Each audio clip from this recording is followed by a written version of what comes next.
Gloire à Dieu, alléluia, que le Seigneur nous bénisse et qu'il nous fortifie. Nous prions le Seigneur. Seigneur notre Dieu, nous te disons merci et te disons infiniment merci pour ta bonté, pour ta protection, pour la grâce que tu nous donnes chaque jour d'être debout, vivant, Seigneur notre Dieu, dans ce que nous ne pourrons jamais acquérir par nos propres capacités. Merci éternellement pour la vie éternelle. Louange, gloire à toi. Donne-nous une intelligence éclairée afin de comprendre ta parole. Au nom de Jésus-Christ, notre Sauveur et Seigneur. Amen. Bien-aimés, frères et sœurs, que le Seigneur nous bénisse et que le Seigneur nous garde. Juge chapitre 6. Juge chapitre 6, le verset 11 jusqu'au verset 13. Puis vint l'ange de l'Éternel, et il s'assit sous le térébinthe d'Ophra, qui appartenait à Joas de la famille d'Abiézer. Gédéon, son fils, battait du froment au pressoir pour le mettre à l'abri de Madian. L'ange de l'Éternel lui apparut et lui dit: l'Éternel est avec toi, vaillant héros. Gédéon lui dit: ah, mon Seigneur, si l'Éternel est avec nous, pourquoi toutes ces choses nous sont-elles arrivées? Et où sont tous ces prodiges que nos pères nous racontent quand il dit: l'Éternel ne nous a-t-il pas fait monter hors d'Égypte? Maintenant l'Éternel nous abandonne et il nous livre entre les mains de Madian. Amen. Amen. Voilà la parole de Dieu, frères et sœurs. La parole déclare que au temps des juges, il y avait une famille, la famille d'Abiézer. C'est de cette famille qu'est sorti Gédéon, qui est bien connu dans la parole de Dieu. Véritable serviteur, authentique. La Bible dit que à cette époque, Madian martyrisait, traumatisait, pourchassait le peuple de Dieu. Gédéon était sorti pour battre du froment et mettre à l'abri. C'est là que l'ange de l'Éternel a trouvé et lui a dit une parole forte. Vaillant héros, l'Éternel est avec toi. Vaillant héros, l'Éternel est avec toi. Bien-aimés, frères et sœurs, en Christ, le thème que je voudrais partager avec vous est simplement intitulé « L'important dans la marche en Christ ». L'important dans la marche en Christ. Il y a quelque chose que nous devons considérer par-dessus tout. Il y a une valeur que nous devons considérer. Qu'est-ce que nous devons considérer dans la marche avec Christ? C'est ce que nous allons découvrir ici à travers la vie de Gédéon. Qu'est-ce qui importe? Qu'est-ce qui importe dans la marche chrétienne? Est-ce ce que les gens disent de nous? Est-ce ce que nous pensons que nous sommes? L'important dans la marche en Christ. La première chose qui importe, la première chose qui est fondamentale, la première chose qui est essentielle dans la marche en Christ, c'est réellement nous avons reçu le Seigneur, c'est réellement 2 Corinthiens 5, 17 s'est accompli, c'est réellement nous sommes devenus une nouvelle création et les choses anciennes sont passées. Si nous avions eu le témoignage du Saint-Esprit en Romains 8, 16, qui rend témoignage à notre esprit que nous sommes enfants de Dieu. Bien-aimés, frères et sœurs, c'est réellement, vous êtes de Dieu et vous avez le témoignage de l'esprit. Il y a certaines choses qui doivent compter dans votre marche. La première chose, ce n'est pas ce que les hommes pensent et disent de vous qui est important, mais plutôt ce que vous êtes devant Dieu. Quelqu'un m'a compris? Ce n'est pas ce que les hommes pensent de vous qui a de la valeur, mais c'est ce que vous êtes devant Dieu qui a de la valeur devant le Seigneur. Qui êtes-vous devant le Seigneur? Qui êtes-vous véritablement devant le Seigneur? Lui qui sonde les cœurs et les reins, lui qui connaît la pensée de l'homme, lui qui n'a besoin d'aucun conseiller pour savoir qui êtes-vous. Ce n'est pas ce que les gens pensent et disent de vous qui a de la valeur et qui a du prix. Plusieurs auraient voulu qu'on les encense, qu'on les glorifie, qu'on chante leurs louanges.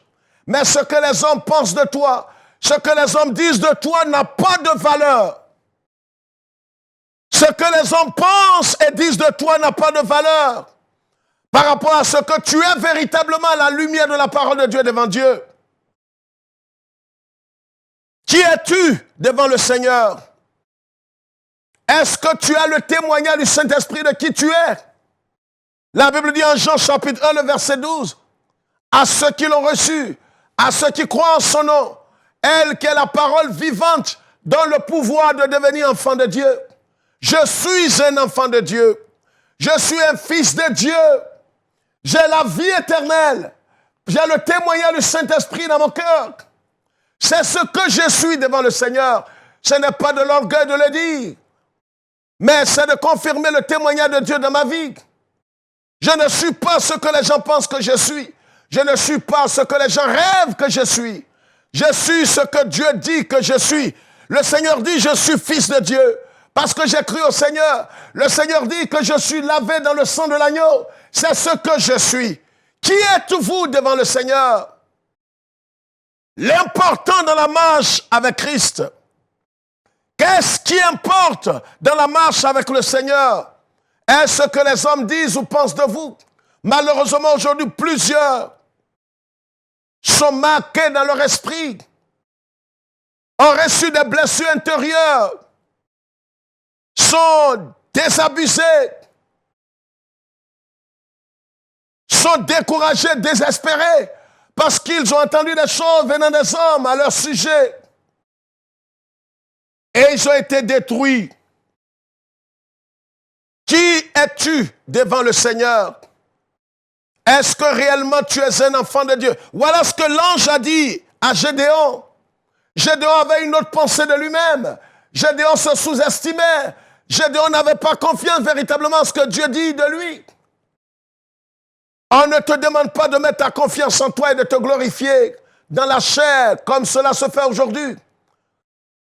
L'important de la marche avec Christ, c'est de savoir qui tu es véritablement dans le Seigneur, conformément à la parole de Dieu. Je ne parle pas des titres qui sont fabriqués ces 50 dernières années dans l'Église, où des gens s'attribuent des titres de gouverneur, de matriarche, patriarche et ces abominations. Mais qui tu es véritablement devant Dieu, ce que tu es devant Dieu, conformément à la parole de Dieu, a plus de valeur que ce que les hommes pensent et disent de toi. L'ange a dit ici à Gédéon, vaillant héros, l'Éternel est avec toi. L'ange n'était pas dans la complaisance. L'ange de l'Éternel, c'était une théophanie de Dieu manifestée au travers d'un ange. Donc Dieu n'était pas dans la familiarité ou dans la complaisance. Dieu savait ce qu'il disait. Gédéon était pauvre. Gédéon appartenait à une famille pauvre. Mais voyez, son identité n'était pas liée à sa pauvreté. Il était pauvre physiquement, mais Dieu le voyait comme un héros. Dieu le voyait comme le canal qu'il allait utiliser. Qu'est-ce que vous pensez de vous? Si réellement vous avez reçu Christ, peu importe votre pauvreté physique, peu importe votre faiblesse physique, le Seigneur est avec vous. Le Seigneur est avec vous. Relevez-vous. Le Seigneur est avec nous conformément à sa parole. Et c'est pourquoi l'ange de l'Éternel dit à Gédéon, et Gédéon ne croyait pas quand vous lisez les versets 13 et suivants. L'ange a dit à Gédéon, vaillant héros, en d'autres termes, conquérant, infatigable. Gédéon se regardait, il dit, mais si vraiment Dieu est avec moi, où sont tous les prodiges que nos parents nous ont racontés en disant Dieu nous a fait sortir de l'Égypte par sa main puissante et nous a fait traverser la mer Rouge. Où est ce Dieu? C'est vrai, peut-être qu'aujourd'hui tu es en train de vivre des expériences, des épreuves, tu as éprouvé et tu es désespéré, découragé parce que ceux qui t'ont parlé de Christ t'ont dit qu'en venant à Jésus, tu n'allais plus connaître toutes ces choses. Mais c'était un mensonge. Les épreuves vont solidifier ta foi. Les épreuves vont solidifier véritablement ta connaissance de Dieu, ta confiance dans le Seigneur. Gédéon ne savait pas qui il était. Mais Dieu savait qui était Gédéon. Si réellement vous avez Christ, Dieu connaît votre valeur. Les hommes peuvent vous rejeter, l'homme peut vous déconsidérer, mais sachez qui vous êtes à la lumière de la parole de Dieu. Vous êtes un fils de Dieu, c'est ce que la Bible dit. Ce n'est pas de la surenchère. La deuxième chose importante, ce n'est pas qui nous sommes qui est important, mais comment nous sommes. Comment nous sommes qui a plus de valeur que tout. Comment nous sommes se réfère en tant qu'enfants de Dieu. Est-ce que nous sommes des véritables fils de Dieu marchant par l'esprit ou marchant selon la chair, marchant par la foi, marchant par l'esprit ou nous marchons selon la chair? Comment nous sommes? Comment nous sommes, frères et sœurs? Ça aussi, c'est ce qui compte. C'est ce qui a de la valeur dans notre marche avec Christ. La première chose, c'est de savoir véritablement qui nous sommes. Est-ce que nous savons qui nous sommes, enfants de Dieu? La deuxième chose, c'est de savoir comment nous sommes. Ça aussi, nous devons nous poser la question, comment nous sommes? Est-ce que nous sommes des croyants charnels? Est-ce que nous sommes des croyants spirituels, marchant par l'esprit, marchant par la foi, marchant véritablement loin de la chair, mais marchant ayant une confiance absolue en Christ, en renonçant à la chair? Comment nous sommes dans le Seigneur? Est-ce que nous sommes partagés entre le Christ et le monde? Le comment nous sommes est très important. Le tout ne suit pas de dire je suis enfant de Dieu, je suis né de nouveau, je parle en langue, je prophétise, rien contre cela. Comment nous sommes? Est-ce que nous sommes des véritables enfants de Dieu marchant par l'esprit? Ou bien nous marchons selon la chair comme les Corinthiens? Un homme qui marche dans la chair ne saurait plaire à Dieu. C'est ce que la Bible dit en Galates chapitre 5, le verset 19 et suivant. Ceux qui marchent selon la chair ne sauront plaire à Dieu, ne sauraient véritablement plaire à Dieu. Pourquoi? Parce que la chair est inimitié, la chair est opposée. Les désirs de la chair sont opposés aux désirs de l'esprit.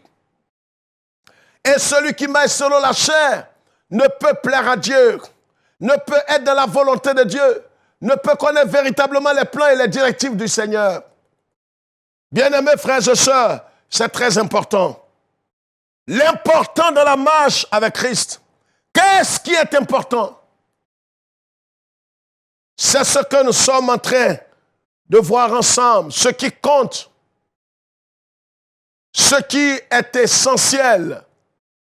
Ce n'est pas le confort immédiat, ce n'est pas d'être vantard, ce n'est pas de se glorifier dans la chair de ce que je possède. Ce n'est pas de vanter ma réputation et mes acquis, mes avoirs, mes réseaux, mes connaissances. Mais comment nous sommes a plus de valeur que toute cette vanité.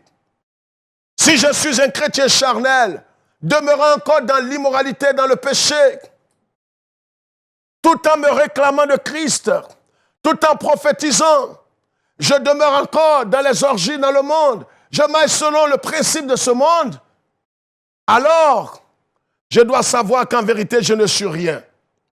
Est-ce que je marche selon l'esprit ou je marche selon la chair. Comment sommes-nous dans le Seigneur?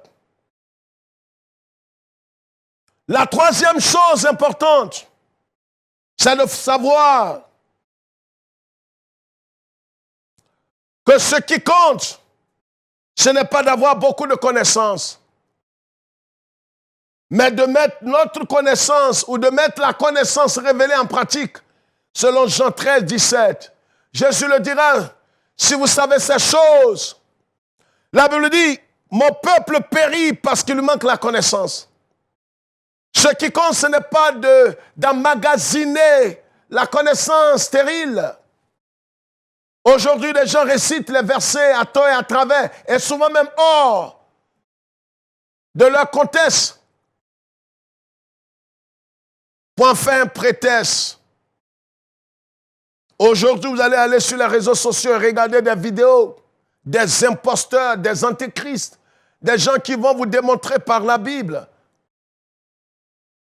en rassemblant des versets hors contexte, pour dire qu'un homme peut avoir plusieurs femmes. Un homme doit coucher avec la femme d'abord avant d'aller à la mairie. C'est des antéchrists, c'est des fils de la perdition. Si vous les suivez, vous allez perdre votre âme. Et ils font sensation. Et ils citent les versets, ils récitent des passages entiers. Ce qui compte, ce n'est pas le nombre de connaissances, ce n'est pas la quantité de connaissances, mais ce que vous faites de la connaissance véritablement, à la lumière de la parole de Dieu. Est-ce que je mets la parole de Dieu, la connaissance en pratique? Est-ce que ce que j'ai reçu, je mets cela en pratique? Vous êtes heureux si vous les pratiquez, dit Jésus en Jean 13, 17. Est-ce que je suis prêt à pratiquer la parole de Dieu ou je me contente de citer les versets?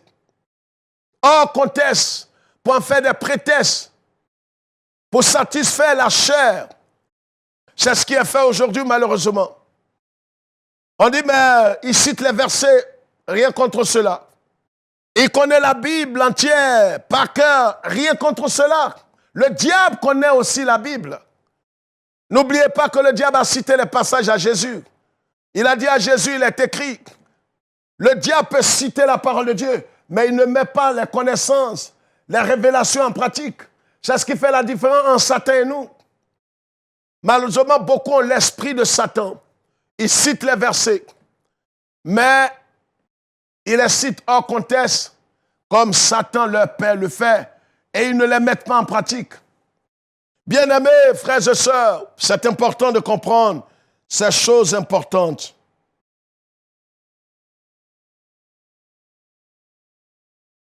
La quatrième question, ce n'est pas ce que nous paraissons être, mais ce que nous sommes réellement devant Dieu. Ce n'est pas ce que nous paraissons être qui est important. Je peux paraître important, je peux paraître pieux, je peux paraître meilleur, je peux paraître pratiquant de la parole de Dieu. Mais qui nous sommes véritablement et réellement devant le Seigneur? Matthieu chapitre 7. C'est important de lire ce passage. Je lis à partir du verset 17 jusqu'au verset 22. Tout arbre porte de bons fruits, mais le mauvais arbre porte de mauvais fruits. Un bon arbre ne peut porter de mauvais fruits, ni un mauvais porter de bons fruits. Tout arbre qui ne porte pas de bons fruits est coupé et jeté au feu. C'est donc, dit Jésus, à leurs fruits que vous les reconnaîtrez. Ceux qui me disent Seigneur, Seigneur, n'entreront pas tous dans le royaume des cieux. Mais celui-là seul qui fait la volonté de mon Père qui est dans les cieux. Plusieurs me diront en ce jour, Seigneur, Seigneur, n'avons-nous pas prophétisé par ton nom? N'avons-nous pas chassé des démons par ton nom? N'avons-nous pas fait beaucoup de miracles par ton nom? Verset 23. Alors je leur dirai ouvertement, je ne vous ai jamais connu. Retirez-vous de moi, vous qui commettez l'iniquité. Voilà ce que déclare le Seigneur. Ce n'est pas ce que nous paraissons. Nous pouvons avoir l'apparence de la piété, l'apparence d'un homme craignant Dieu. Parce que dans notre assemblée ou dans notre église, nous jeûnons chaque année 100 jours. Parce que nous coupons les cordons ombilicaux de nos mères. Parce que nous ne parlons pas avec les autres assemblées. Écoutez-moi très bien. Cette bassesse et cette abomination est partout en Afrique. Des églises qui se font passer pour la porte du ciel. Quelle ignorance, avec à leur tête leur pape évangélique. Ce qui compte, ce n'est pas ce que nous paraissons être. Nous pouvons paraître pieux, meilleurs, intelligents, pratiquants. Nous voyons tout le monde comme faux. Certains vont jusqu'à rebaptiser même des chrétiens évangéliques véritablement nés de nouveau, mais qui manquent de connaissance et de sagesse, qui vont dans ces lieux d'égarement et d'étourdissement. On les rebaptise parce qu'ils ont dit qu'ils ne croient en aucune autre communauté que leur église. Et j'en connais plusieurs en Côte d'Ivoire, au Gabon, au Cameroun, au Mali, au Burkina, dans toute l'Afrique. Parce qu'ils jeûnent beaucoup. Parce qu'ils ont eu un guide éclairé, illuminé. Quelle bassesse! Ce qui compte, ce n'est pas ce que nous paraissons aux yeux des hommes. Ce n'est pas ce que nous disons de nous-mêmes. Ce qui compte, ce ne sont pas notre apparence stérile et vaine et la gloire que nous-mêmes nous sommes fabriqués. Ce qui compte véritablement, c'est ce que nous sommes réellement devant le Seigneur. Le Seigneur nous connaît. Et voici les hommes qui ont dit, n'avons-nous pas chassé les démons? Jésus dit, vous les reconnaîtrez à leurs fruits. Il dit, n'avons-nous pas chassé les démons prophétisés? Le Seigneur dit, vous les reconnaîtrez à leurs fruits. Bien-aimés frères et sœurs, ce qui compte, c'est ce que nous sommes à la lumière de la parole de Dieu. C'est ce que nous sommes selon l'Esprit. Et pas cette apparence extérieure trompeuse. Cette apparence de piété, mais en vérité, c'est des impies, des imposteurs. Je connais un mouvement comme ça en Côte d'Ivoire. Ils ont violé des femmes. Ils ont enceinté des jeunes filles. Parce qu'ils ont dit que dès que vous croyez au Seigneur, il n'y a plus, vous ne pourrez plus jamais perdre votre salut. Ils boivent de la bière, ils boivent de l'alcool. Ils sont dans les boîtes de nuit. Des imposteurs. Beaucoup sont devenus des drogués. Il y a un parmi eux aujourd'hui que je connais, dans le quartier où je suis, qui ne croit même plus au Seigneur. Il est devenu un athée. Voyez où cette doctrine gracisme extrême amène. Quand vous croyez être le plus important, c'est parce que vous êtes aveugle. Et regardez très bien les églises, dans les milieux évangéliques, où les gens se prennent pour la porte du ciel. Il y a toutes sortes d'abominations et d'orgies dans ces milieux. Je sais de quoi je parle. Et j'ai des témoignages, des preuves tangibles dans le monde entier. C'est pourquoi ne vous fiez pas à l'apparence. Qui êtes-vous réellement devant Dieu à la lumière de la parole de Dieu? Que Dieu nous aide à demeurer dans sa parole. Bien-aimé, l'important dans la marche, ce n'est pas ce que les gens disent de toi, mais ce que tu es à la lumière de la parole de Dieu. Ce qui est important, c'est comment tu es. Marchant dans la chair ou par l'esprit. Ce qui est important, ce n'est pas d'avoir beaucoup de connaissances, mais de savoir ce que tu fais de cette connaissance. Est-ce que tu les mets en pratique? Sinon, ta connaissance est vaine et stérile. Une connaissance qui ne vous rapproche pas du Seigneur, qui ne vous conduit pas dans la pureté et la sainteté, n'est pas une connaissance. Et en dernière position, ce n'est pas ce que tu parais être qui a de la valeur, mais ce que tu es véritablement à la lumière de l'Esprit, à la lumière de la parole. Comment le Seigneur te voit, c'est ce qui a de la valeur. Que Dieu nous bénisse et que le Seigneur nous garde. Que Dieu bénisse sa parole et se souvienne d'Israël. Demeurez bénis. Shalom.